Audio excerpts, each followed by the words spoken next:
The closest I have to skills in basketball are I once threw a whiskey bottle behind my back into a trash can at a party, and that's my closest claim to fame. So you would kill me at basketball. I think one other thing you're dealing with is kind of two possibilities of either you tried something, like you worked really hard at it, and you didn't get as much reward out of it as you hoped. So now it feels a little pointless to work on the next thing. Or maybe you tried something that failed and you don't want another failure.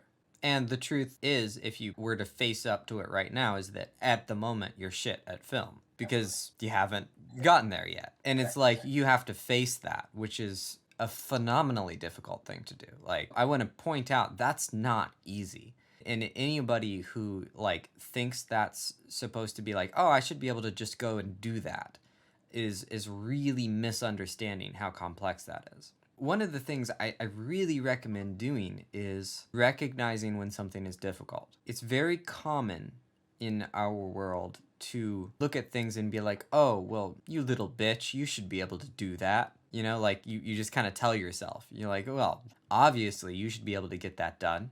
One of the most common things I've heard from people in the past couple of months is, I should have been able to handle this pandemic better. It's like, what actually makes you think you should have been able to handle this pandemic better? Like, really, what? What makes you think that? In what world are you prepared to deal with something that's never crossed your plate, it's never crossed your parents' plate, and you have no frame of reference for dealing with it? And the immediate assumption is, oh, I should have handled it better. It's like, well, not necessarily. I mean, it's good to hold yourself up to a high standard. There's no problem in that.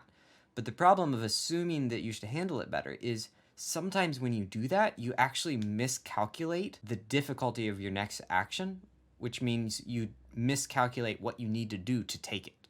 Right. So if you assume, oh, I should just be able to do this thing that you're having trouble with, and you go down the shame road of like, ah, man, you should just go ahead and do it. It's fine, it's simple, it's easy. Well, in doing that, you're telling yourself a story about the complexity of the activity. And that story might be completely off. It might actually be super difficult. So it's like, in this example, facing up to the fact that you suck at something that you want to do, that you happen to have good taste in, that's really difficult. So it's like anybody that wants to learn to draw, they want to learn to draw because they have good taste in drawings. So then the first thing they have to do is draw something and then look at it and see how terrible it is. Like, that's not easy. And then you have to do it over and over and over again. That's not easy either.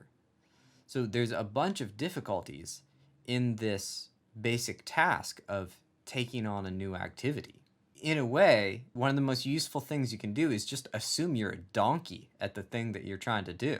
That's actually less painful than assuming you should be good at it and then seeing the results and going, oh, it's not as good as I wanted it to be. So now you're delighted and surprised every time it's good. Right. And I mean, I'm not recommending low self-esteem. That's not at all what I'm assuming. I'm saying that how we build up our self-esteem is often incorrect. We usually try to build up our self-esteem by convincing ourselves that we're better than we are. The problem with that is we're really smart. So we don't fool ourselves as often as we think when we try to do that. So if we try to convince ourselves that we're better than we are, and then we go look at the evidence, we know pretty quickly if we're not. So it's not as effective as you might think. So it's easier to be like, I'm terrible at this, and then let the actual real evidence prove otherwise. To wrap all of this into a concept, the two things that I think could be most useful for where you're at are making your productive tasks as easy as possible and being as disciplined as possible in your restful tasks. The concept behind this is we need to be a lot stronger than we think we need to be to get something done. We need to be a lot more skilled than we think we need to be to get something done. And that takes time, work, preparation, effort of many, many different sorts.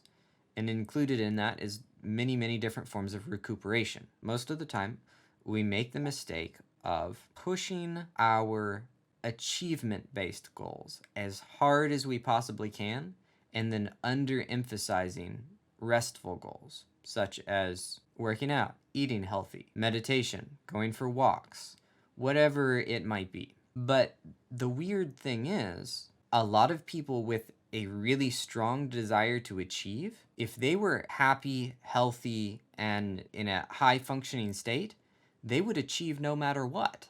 So getting yourself into a happy, healthy, high functioning state is the most likely thing to get you to achieve. So a lot of people go and punish themselves for not trying to achieve. And then in that punishment, they ignore their recuperation, their physical health, their mental health. They ignore all of these little things that make them better, make them more capable. If you're a person with high ambition, flipping it is often the way to go, because you already have the drive. You already have the desire to achieve the things you want to achieve. So the idea is, once again, going back to the concept of don't underestimate how difficult a task is. Start to make your day-to-day things that make you healthy and happy and strong, start assuming those are the most difficult things in the world, and they're going to be how you achieve your dreams. And then in the area of your dreams, your ambitions with the film and everything, in that area, reduce your goals to the tiniest version, where it's a very, very, very small goal, where you want to accomplish something very tiny. And this is all inside of your perception, right? It's like you just tell yourself, hey, look, I'm not doing these basic things that I know need to be done, which means that they're way harder than I thought. So I need to consider these to be the challenge. This is the task. So it's like, I'm going to have the best possible routine and I'm going to make a shitty movie, instead of I'm going to make the best possible movie and I'm going to have a shitty routine. Because what happens is, now you make the shitty movie faster, and then you can make another one, and that one's better. These things have the chance of becoming your structure, which is hard. It's hard to make structure, but you could turn these things into your structure, and now you have a structure back.